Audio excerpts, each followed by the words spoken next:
Hey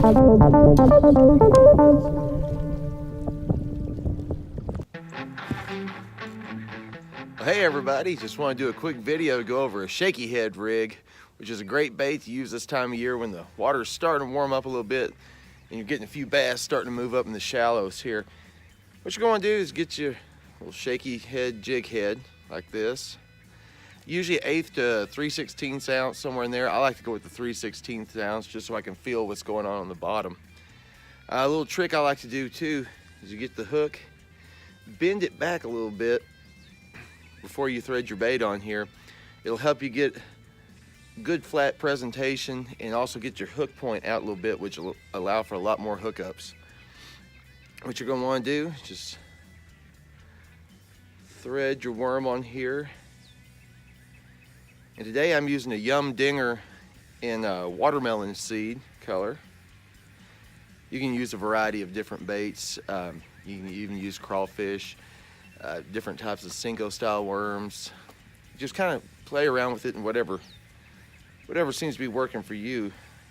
Then you're going to want to, you've got it threaded on there at the head. Squeeze that tail back here a little bit. Get it where that hook comes out and you're laying flat like that.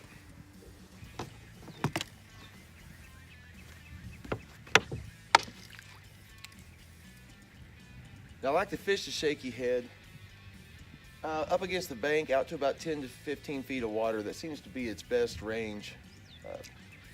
And what you're gonna do, throw it out there. Let it sink down the bottom, let your line go slack. And just pull up, kind of jig it, let it sink down there. Every now and then I'll do it, kind of shake my rod tip.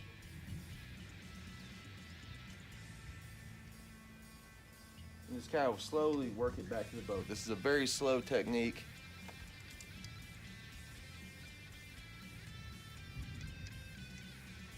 Right now we're in 13 feet of water.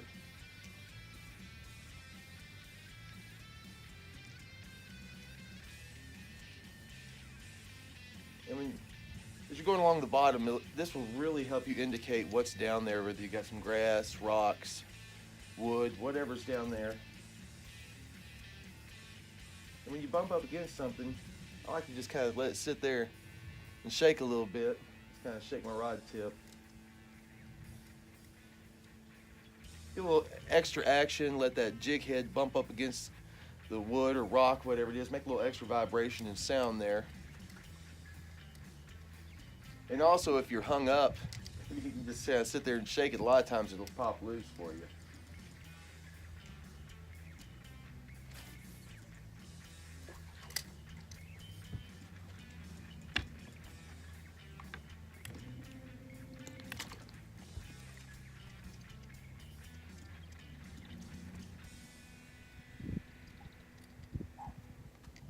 I like to let it sit for about a 5 count. I'll let it sink down. Sit there about 5 seconds. Pull up. When you see me reeling here, I'm just taking up my slack in the line. I'll leave a little bow there. A lot of times these bass will just clobber it.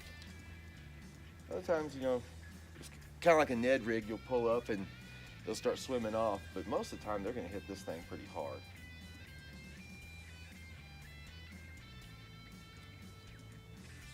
As far as your rod and line, I'm using a spinning rod with 8-pound test. 8 to 12 pounds, somewhere in there is usually good. I'm using a medium heavy rod with an extra fast tip. You really want to feel the end of your rod there. Feel what's going on.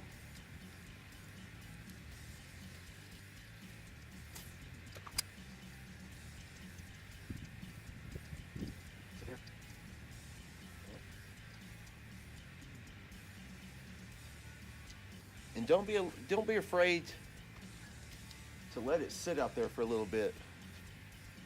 Be patient with it.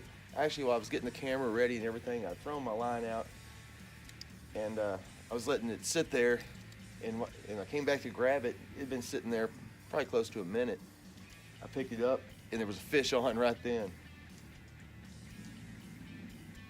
Don't be afraid, work it slow. Work it back to the boat.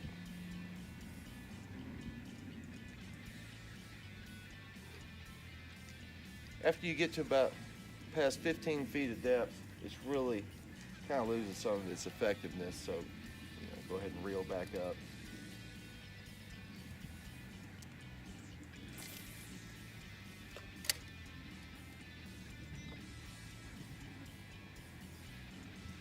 Drop the slack.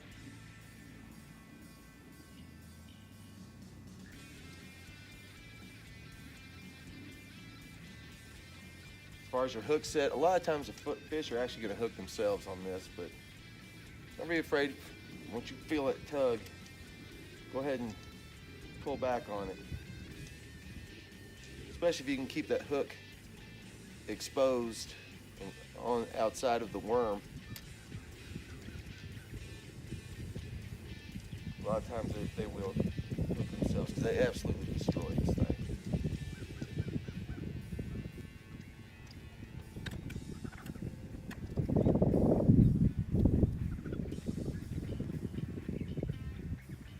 Play around with different baits, different colors. Oh, a Cinco style worm like this Yum Dinger is always going to work good on this type of rig, but you might want to try something with crawfish or creature baits, things like that too as well. And experiment with different colors. Really no set way, and there's really no wrong way to do it. If it's working for you, then it's good to go. Well, thank y'all for watching our video today. I hope this is helpful for you. Be sure to like and subscribe, and I hope you're enjoying everything we're doing here at Patriot Bassin. Please feel free to comments. Let us know what you're catching. Let us know how everything's working out for you. Thanks for watching, and happy fishing.